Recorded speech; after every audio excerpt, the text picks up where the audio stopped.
जो प्रयोग होता है,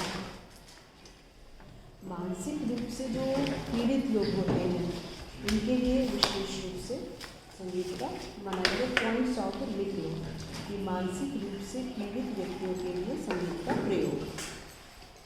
तो इसको आप अपना रिसर्च का एक टॉपिक चूज कर सकते हो कि मानसिक पीड़ित व्यक्तियों के लिए संगीत एक चिकित्सा।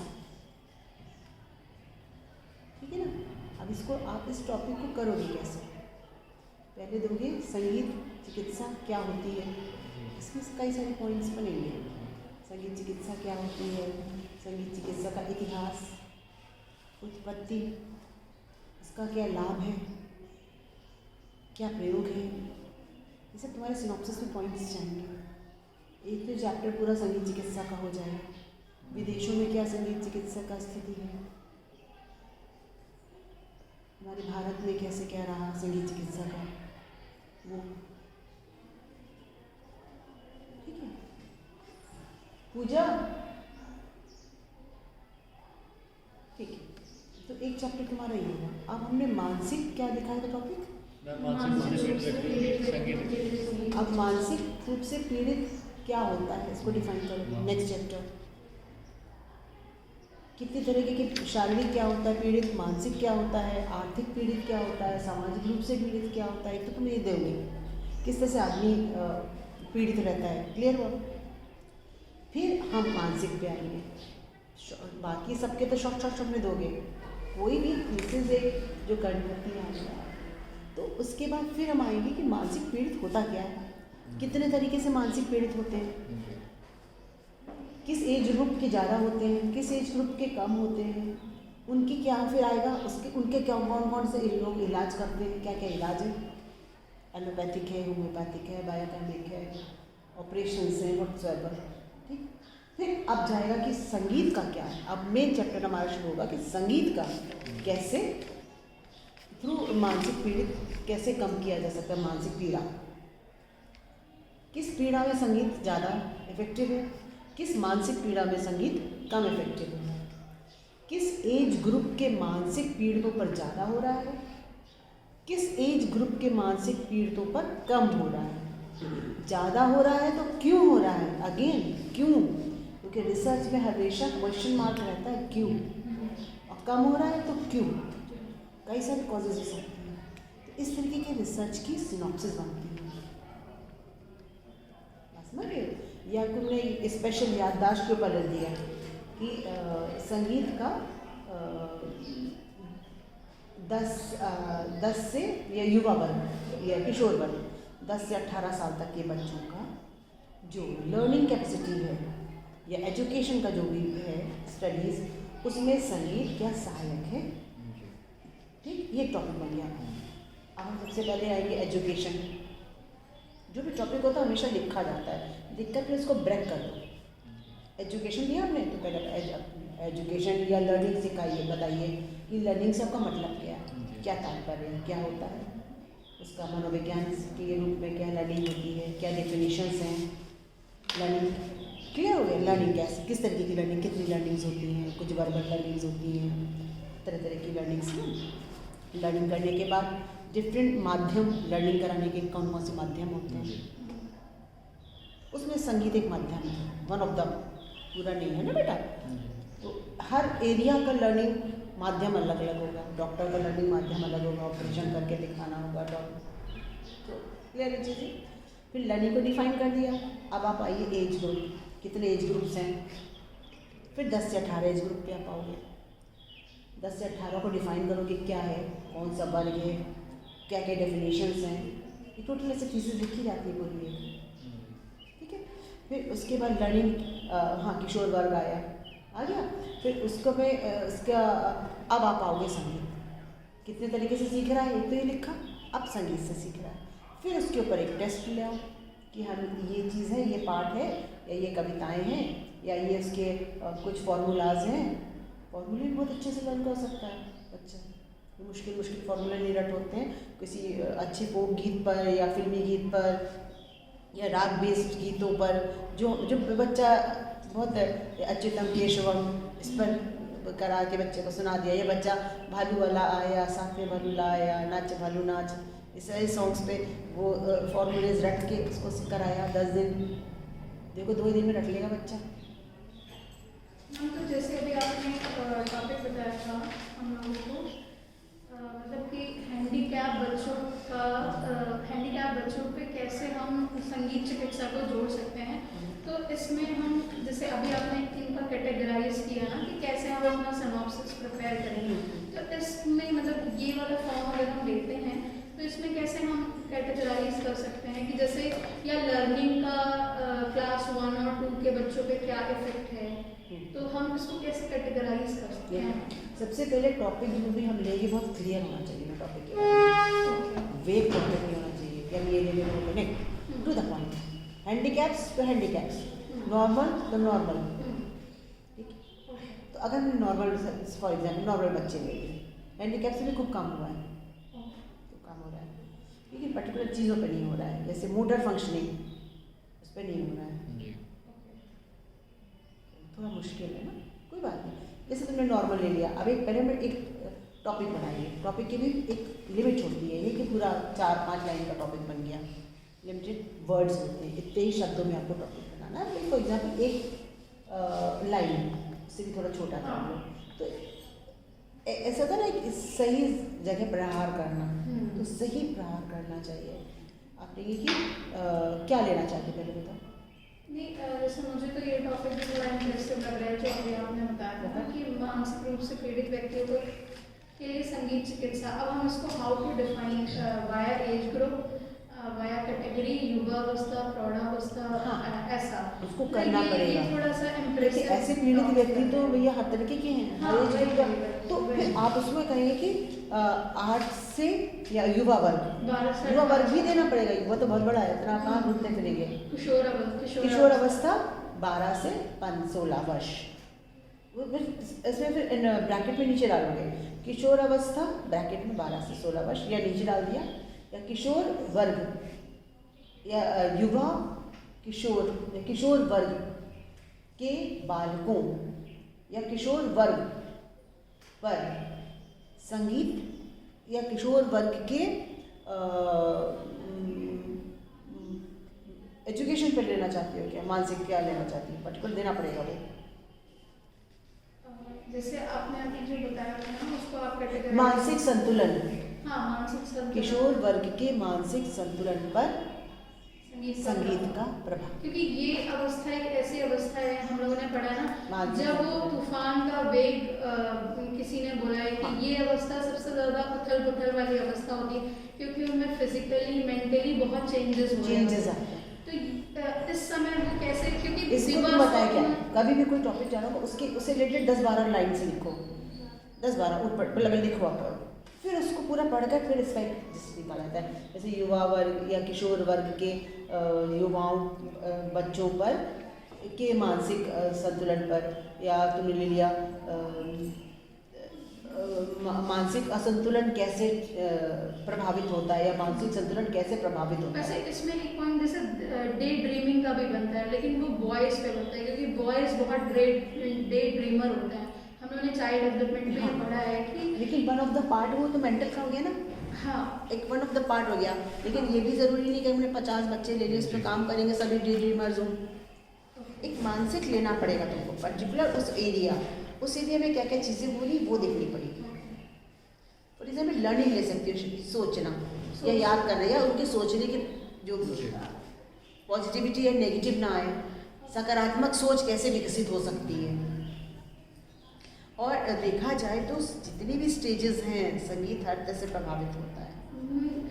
वो अभी आपने जो बताया तो वो सब कनेक्ट हुआ हमें कि इस टाइम पर, क्योंकि हम लोग भी पहले हम लोग को टीवी और गाने उतने ज़्यादा शायद नहीं लगते थे, बट उसका वर्ड मीन भाव समझना चाहते हैं, और ये एक ऐसी एज होती है ना जिसमें हम काफ़ी ज़्यादा, अब जैसे तुमने वर्ड्स कर दिया, एक हमने टॉपिक बहुत अच्छा सोचा था, अभी तक उस पर काम नहीं हुआ है, कि हमारी जो संगीत में बंदिशें हैं, बंदिशों का क्या प्रभाव है, या देवी देवताओं से संबंधित बंदिशों पर अध्ययन, ये भी मैंने बहुत मन किया था मेरा कि कोई इस पर काम करे। देवी देवताओं से संबंधित बंदिशें उसका एक अध्ययन कर लो। आप कलेक्शन करिए, ढेरों मिल जाएंगे एक जगह। उसमें फिर ध्रुपद में देवी देवता, ख्याल के देवी देवता, समझ आ रहा है। कुछ ठुमरिया भी है भगवान कृष्ण पर आधारित, उसका संकलन।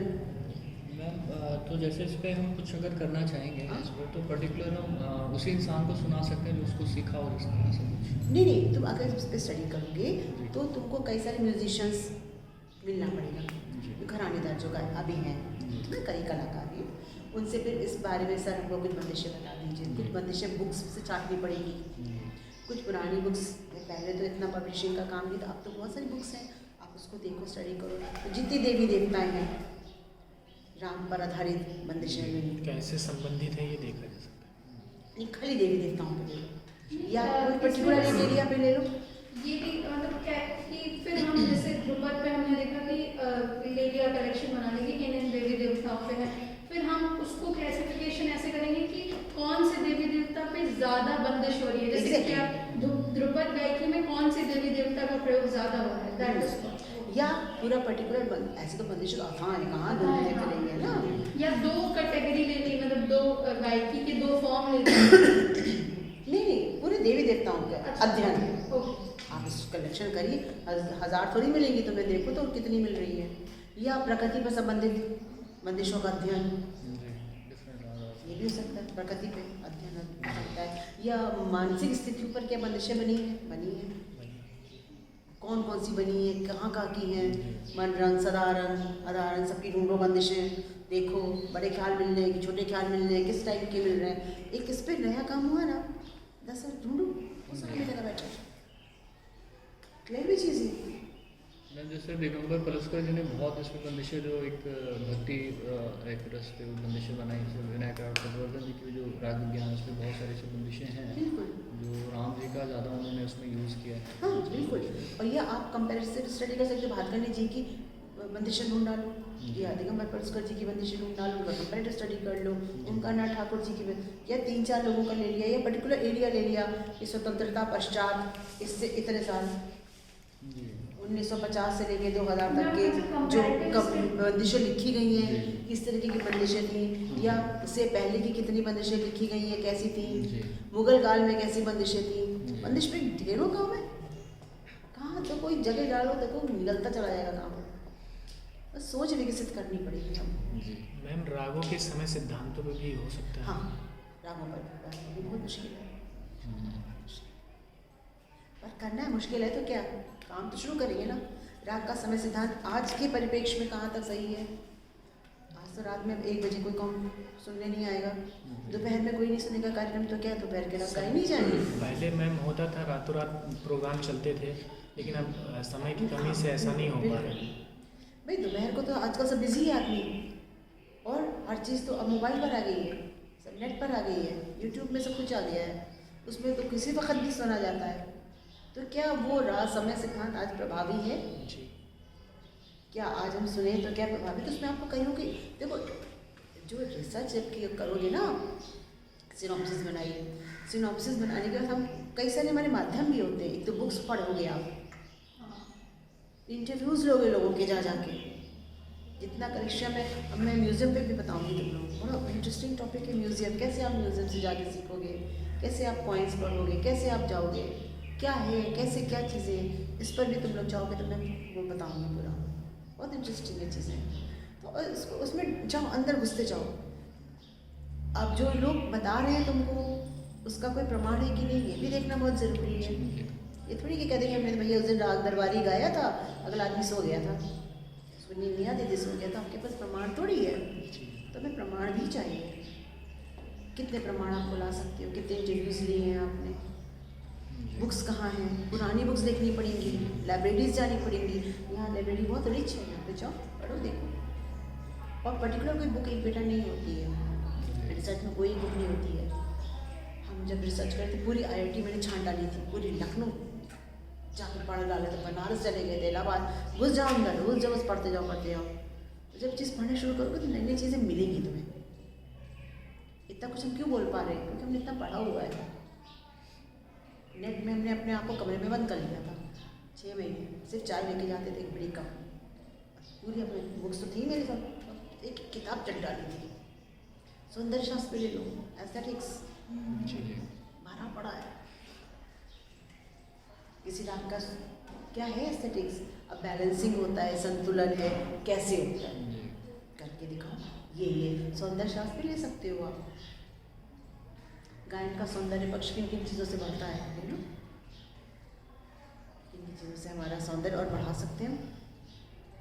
कैसा से हमारा ऑडिटोरियम कैसा होना चाहिए, गायक की साधना कितनी होनी चाहिए, कलाकार की संगत वाद्य कैसे होने चाहिए, तब तो सौंदर्य बढ़ेगा हमारा। आ रही सब चीज़ें इसमें, खुद माइक कैसा हो, कैसा ओकेजन है उस हिसाब से गाओ। ये नहीं हो कि सैड ओकेजन है तो हम उस चीज़ से गा रही हो, कैसा ओकेजन है, कैसी ऑडियंस है,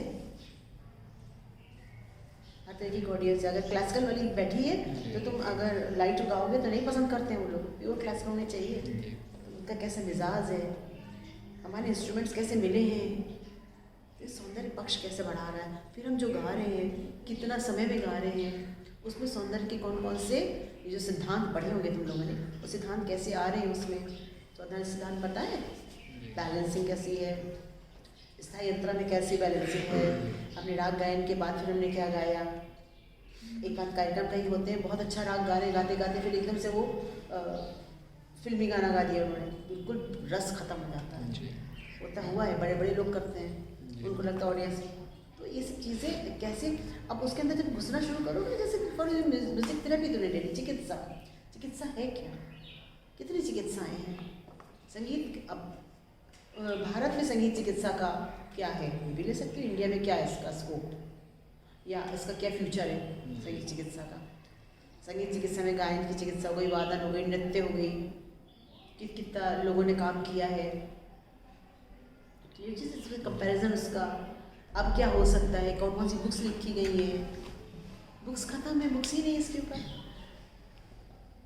राग गायन है, राग पे ले लो, तो पर्टिकुलर थाट पे ले लो, थाटों का जो राग है। अभी उन्होंने तो पढ़ा होगा, भातखंडे जी ने 10 थाट बता गए हैं, 11वां थाट आज तक किसी ने नहीं बताया। क्यों नहीं बताया, कुछ दिमाग ही नहीं आता वहाँ पर।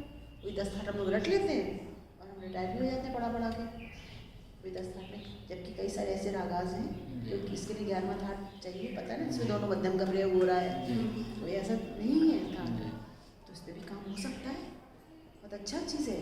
लेकिन इतना फिर आप उसको अपने आप को तैयार करो, जरूरी चीज़ है। अभी संगीत चिकित्सा पे तो बहुत तुम्हारा काम हो सकता है, बहुत काम हो सकता है। इसमें सबसे बड़ी बात, तुम या तो कोई राग ही ले लो या कोई बीमारी ले लो, जैसे तुमको बताया मैंने कीमोथेरेपी वाली बात, या जिसका हाइपरटेंशन है, दवा खा रहा है तब भी कंट्रोल नहीं हो रहा है, अगर हम दवा के साथ म्यूज़िक सुनाएं तो उसका स्ट्रेस लेवल कम होगा। तभी वो 4 दवाई खा रहा, हो सकता है कल को वो 2 दवाई खाए, है ना। योगा में भी यही है, तो संगीत तो या संगीत एक योगा के रूप में एक योगिक क्रिया है संगीत। कैसे है उसको डिफाइन करो, इस तरीके की है संगीत, संगीत और योगा इस तरीके का है। मैम जैसे कि मतलब हम लोग जैसे टॉपिक सोच रहे हैं और इस पर अगर ऑलरेडी हो चुका है तो उसको कैसे देखेंगे ना, अगर इसमें बेटा इसका साइट है, आप जाओ सर्च करो, आ जाता है उसमें कितने अभी तक हुए हैं। मतलब उसको देख के फिर हमको अपना मतलब थोड़ा सा चेंज करना होगा उसमें। हाँ, थोड़ा नया चीज़ लाओ, हो सकता है किसी ने कहीं कुछ किया हो काम। अब ये भी चीज़ एक आती है कि अगर किसी ने बम्बई में काम किया है या कलकत्ता में काम किया, मुझे क्या पता उसने क्या काम किया है, हम तो नए सिरे से ढूंढ रहे हैं ना। ऐसे ही होता है कि कहीं उसकी नकल ना मारे, इसलिए चीज़ अच्छा ये तो उससे हमने थोड़ा हट के काम किया, आपने उस बंदे से कांटेक्ट किया, है ना। लोग बताते नहीं, लेकिन इसमें भी बता देंगे कि भी हम एक टॉपिक लेना चाहते हैं, आपकी थीसिस, अब तो सब कुछ थीसिस है ही, हर चीज़ मिल जाएगी तुम लोगों को। पढ़ा, फिर वो पढ़ोगे तो तुम्हें लगेगा कि ये पार्ट छूट रहा है, हम ये पार्ट कर लें, है ना। बहुत से लोग होता है कि जैसे हिंसात्मक प्रवृत्ति में, आज के युवाओं की हिंसात्मक प्रवृत्ति क्या संगीत से कम की जा सकती है? हिंसात्मक प्रवृत्ति एवं संगीत, इस तरीके से कुछ। या एक टॉपिक बहुत अच्छा तुम्हारा, विभिन्न अन्य विषयों से संगीत का संबंध, बहुत अच्छा लगा। जैसे मैंने तुमको बताया, इस पर टॉपिक पर भी काम कर सकते हो आप। संगीत और मनोविज्ञान, मनोविज्ञान कितने पार्ट्स हैं, तनाव है तुम्हारा, अनिद्रा है, विभिन्न बीमारियां हैं, थकान है, या स्ट्रेस मेंटली नहीं होता, फिजिकल भी होता है। फिजिकल स्ट्रेस और संगीत, फिजिकल एंड मेंटल स्ट्रेस पे संगीत का क्या, फिजिकल स्ट्रेस ज़्यादा इससे कम होता है, मेंटल कम होता है, ये दोनों बराबर होते हैं, इससे कम संगीत से। ये भी थेरेपी का ही पार्ट है। लेवड़ी चीज़ें, रात दिन भर का थका हुआ आदमी आता है, इसमें एक काम हुआ है बैंक पे, बैंक्स में मैंने खुद किया है। बैंक जो थे रिलेटिव थे, बैंक में काम करते थे 10 से 5, वहाँ पे मैंने म्यूज़िक लगवा दिया था। तो 2 महीने बाद मैंने जाके देखा, ये छोटे छोटे काम है कि उन्होंने जो पहले काम करते थे और ऐसे 2 महीने म्यूज़िक लगा, उससे थोड़ा सा उनका कम टेंशन कम हो, वो थके हुए जो घर जाते थे उसकी थकान। फिर अगेन तुम लगाओगे इसमें साइकोलॉजिकल टेस्ट लगाओगे आप इसमें कि क्या आपको ये घर जाके चिड़चिड़ाहट महसूस हुई, ये काम करने में चिड़चिड़ाहट हुई, वो सब पूरे टेस्ट आते हैं, भरेगा तो उससे तुमको फ़र्क पड़ जाएगा। या जो वर्किंग हैं, जैसे बैंक ले लिया आपने, वर्कर्स जो होते हैं, क्या कहना चाहिए, कार्यरत, विभिन्न कार्यरत युवाओं या विभिन्न कार्यालयों में कार्यरत युवाओं के मानसिक स्तर पर या उनकी कार्यशैली में संगीत का क्या प्रभाव है, कार्यशैली बदली क्या की। तो अभी तक जो होता है कि जितना काम कर पाता था शाम को, उसने थोड़ा ज़्यादा किया काम।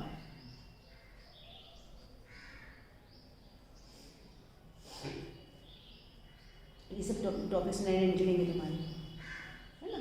तो बहुत इसमें स्कोप है, तुम पढ़ो। और मैं कुछ रागों में भी कर सकते हो कि क्या इस राग का ये प्रभाव पड़ता है ना। इसी तो कीमोथेरेपी वाली बोली, आप किसी डॉक्टर से बात करो जो कैंसर के पेशेंट्स के इलाज करता है, वो आपको बताएगा। या किसी साइकेट्रिस्ट से बात करो, तो कई साइकेट्रिस्ट फिर बताते हैं ये सर हम इस तरीके का काम कर रहे हैं, हमें आप 10 बच्चे दे दीजिए। उनके पास तो बच्चे आते हैं, हमें 10 बच्चे दे दीजिए। वो बच्चा बोल नहीं पा रहा है, हम उसको संगीत से बोलना सिखाएंगे। क्या बोल पाता है, देखो डालो, साइड बाई साइड करना शुरू करो। स्ट्रेस लेवल है या ओल्ड एज में जो एकांतपन लगता है वो कम होता है संगीत से। उसके पूरा प्रोजेक्ट होता है ये। 1 साल इस पर काम किया अपना, देखा उसका, फिर अपने कंपैरिजन किया उसका, है ना।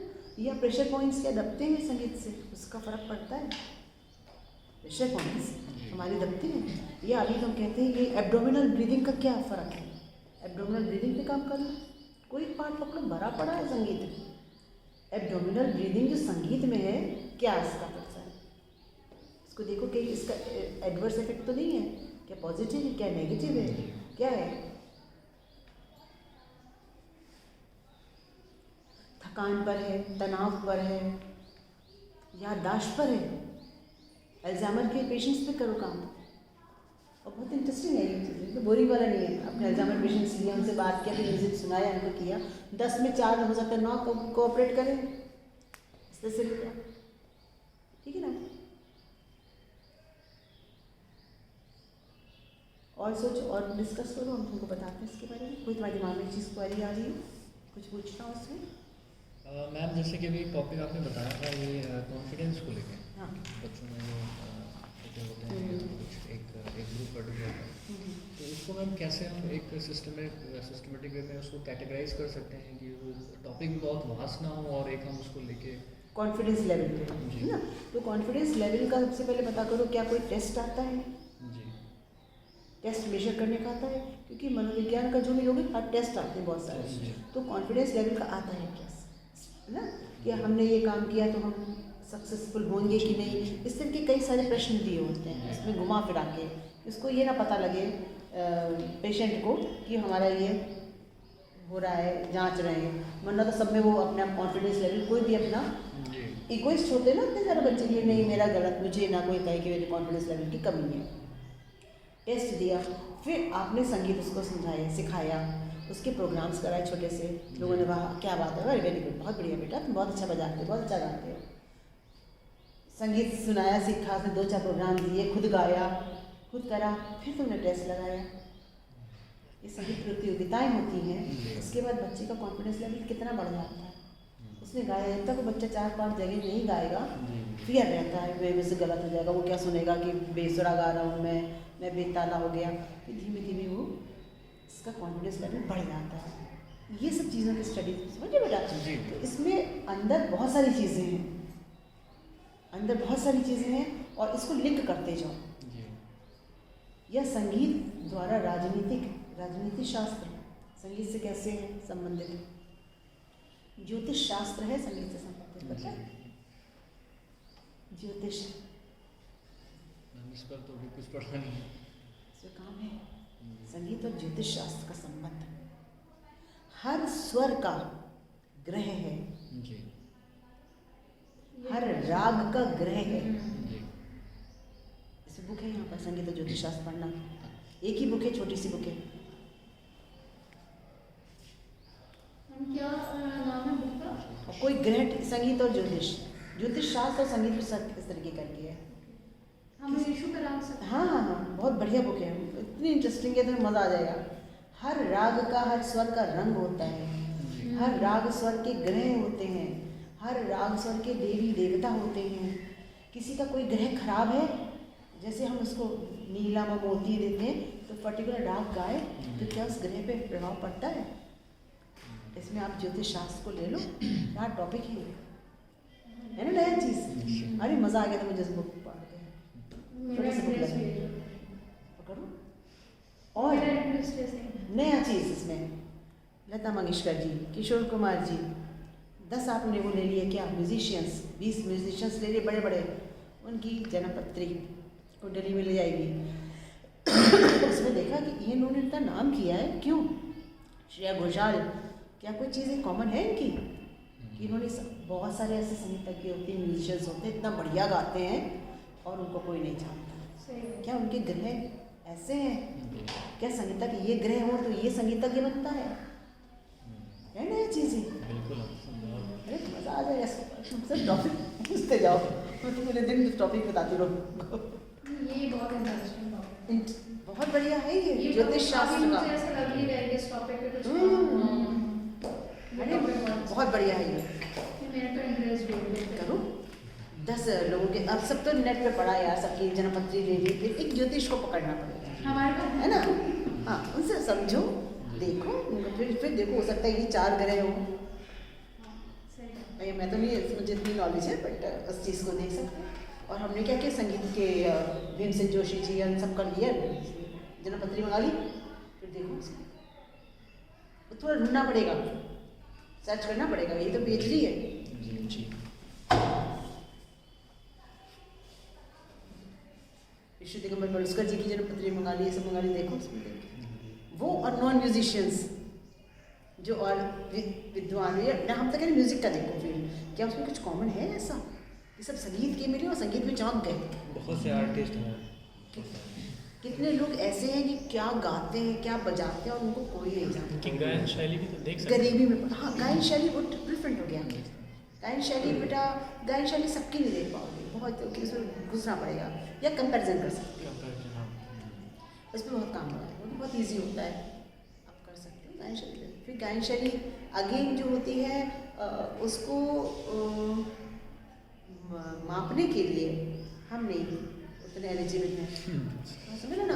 हम राजेंद्र मिश्रा जी की गायन शैली नहीं हम तो लोगों को सुना कहेंगे कि भाई ये गाते थे, है ना। तो ये थोड़ा सा परेशानी आती है, लेकिन नहीं करो उसको गायन शैली में। वो अगेन सब किताबी चीज़ें हो जाएंगी, अगेन सब किताबी चीज़ें हैं। ये उसमें लिखा है उन्होंने ये ताल ज़्यादा गाई, ये संगीत तालों का प्रयोग करते थे, इस तरह की बंदिशें, तो उसका कलेक्शन किया हमने, है ना। वो भी हो सकता है, किसी पर्टिकुलर उस पर भी कर सकते हो, राजेंद्र मिश्रा जी के ऊपर कर सकते हो। और एक चीज़ और ध्यान रखना, कोई भी जो लाइव है, जो जीवित है, उसकी गायन शैली या वादन शैली या नृत्य शैली पर नहीं काम होता है, उसके ऊपर काम नहीं होता। कई एक जगह हुए हैं, लोगों ने करा है, लेकिन ये चीज़ गलत है। क्यों गलत है? जो अलाइव है वो तो अभी कुछ और नया काम कर सकता है ना, वो कौन देखेगा उसका काम। हो सकता है वो काम इस काम से बहुत बड़ा हो, तो उनका तो कॉन्ट्रीब्यूशन, हाँ कंट्रीब्यूशन दे सकते हो कई लोगों का, है ना। या पर्टिकुलर घरानों पे तो बहुत काम हुआ है, बहुत काम हुआ है। अब नया चीज़ लो, नए चीज़ें मज़ा आएगा इस पर करने के लिए। और तुम्हारा टॉपिक मैम इसको कैसे कैटेगराइज कर सकते हैं, संगीत और ज्योतिष का संबंध कैसे कैटेगराइज? अब देखो जैसे टॉपिक है संगीत और ज्योतिष, सब लोग समझ लो। फॉर एग्जाम्पल तुम लोग संगीत और ज्योतिष पे काम कर रहे हो, जी। इसका अंतर संबंध, हाउ दे आर रिलेटेड, है ना, उसको थोड़ा अच्छा से दे दिया। या संगीत और ज्योतिष के संबंध का विश्लेषणात्मक अध्ययन या एक अध्ययन। सबसे पहले लोगे संगीत और ज्योतिष लिखा है कि ज्योतिष और संगीत, संगीत और ज्योतिष शास्त्र या ज्योतिष शास्त्र और संगीत, जो भी लिखा है टॉपिक जी। उसमें जो सबसे पहले लिखा है ज्योतिष शास्त्र लिखा है, तो पहला चैप्टर आपका ज्योतिष शास्त्र बनेगा।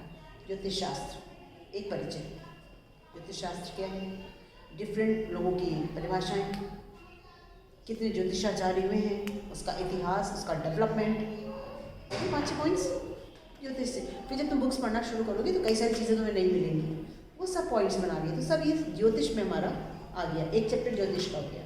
अब दूसरा चैप्टर हमारा संगीत का होगा, संगीत शास्त्र। व्हाट इज संगीत शास्त्र, संगीत क्या है, कैसे उत्पत्ति भी शॉर्ट में लिखा जाएगा। ये सब नहीं कि पुराना वेद वेद दे के 100 पन्ने भर दिए, नहीं, शॉर्ट में, मतलब इसको टचिंग करते हुए चले आ रहे हैं। संगीत क्या है, संगीत शास्त्र कितने कैसे क्या है, डेवलपमेंट हुआ कहते हैं, तो शॉर्ट में थोड़ा थोड़ा करके, और आज का कैसे क्या, ये ले लिया तुमने संगीत का पूरा एक, ठीक है ना।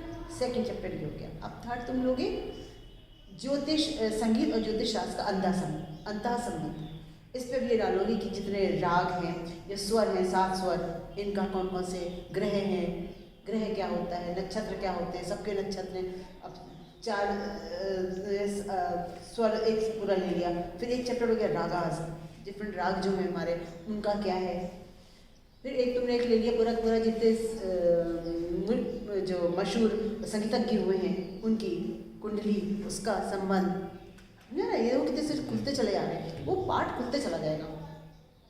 और फिर ऐसे लोग हैं कि जो कुछ तुम 10-15 ले लिए कि बहुत अच्छे गायक हैं लेकिन उस लेवल तक नहीं पहुंच पाए। क्यों नहीं लोग पहुंच पाए? क्योंकि उनका ये ग्रह कमजोर था। चीज़ इस तरीके से ये कंपैरिजन चलता चला जाएगा।